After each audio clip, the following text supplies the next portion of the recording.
So tomorrow marks the 2-week date of George Floyd's death. This incident took place on May 25th, for those of you that might not know. And for the last 2 weeks, I've been debating about if I want to make a video on my platform to express my feelings and my thoughts around this situation. And the more thought I gave it, the more I knew deep inside that I wanted to come out and say something on my platform. It's not easy to do.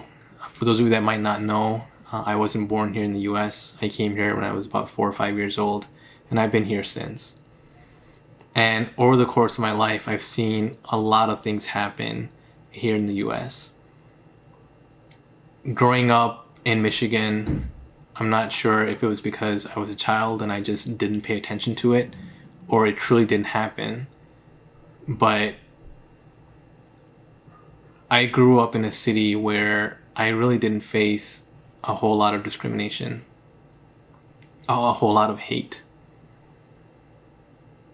If I fast forward to 10, 15 years, maybe when I was 15, 20 years old, I can certainly recall a time where things had started to get worse. There were more groups of individuals that had come into our city. It was becoming more diverse. And as it became more diverse, there were some heat and tension between certain individual groups and things like that. And unfortunately, if I look at that and look at it on a bigger scale as all the states, as a nation, I can see where we do have a lot of different ethnicities, a lot of different groups and things like that, where there might be some tensions and heated debates or difference of opinion and things like that, which is fine. Everyone's entitled to it. This is what US is about, right? But I strongly believe that we need to have the proper leadership in our administration to be able to change where we're at today and how we operate. When we've got a leader in office who openly discriminates, who openly says things that are unprofessional, I think it only adds fuel to the fire. End of the day, we are all one race. We're all human. It does not matter what is the color of your skin. It does not matter where you came from. It does not matter where you live. We're all humans. Each of our lives are equally weighed.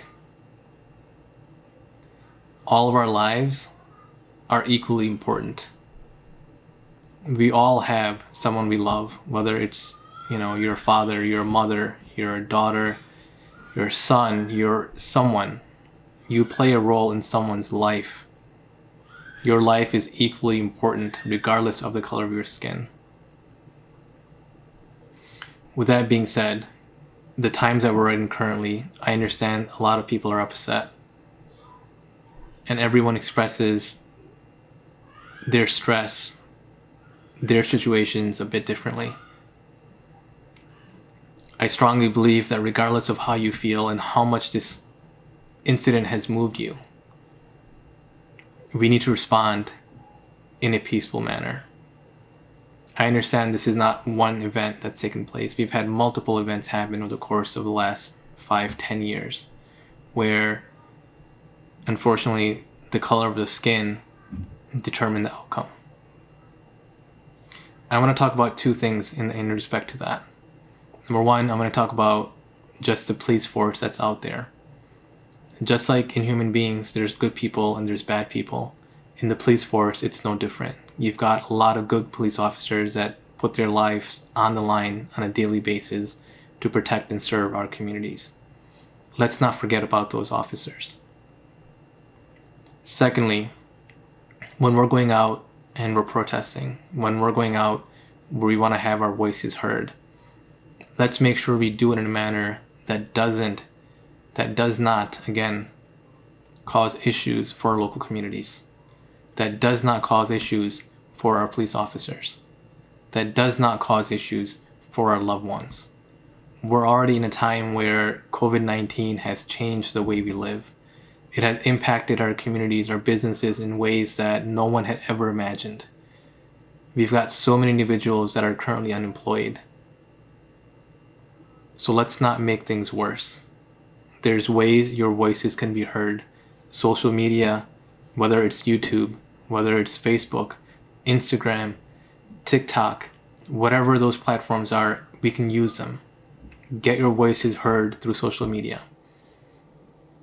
If you truly want to be out in the streets, you want to protest, do it in a peaceful manner so we're not putting our officers in a position where they have to respond to keep the rest of the individuals safe.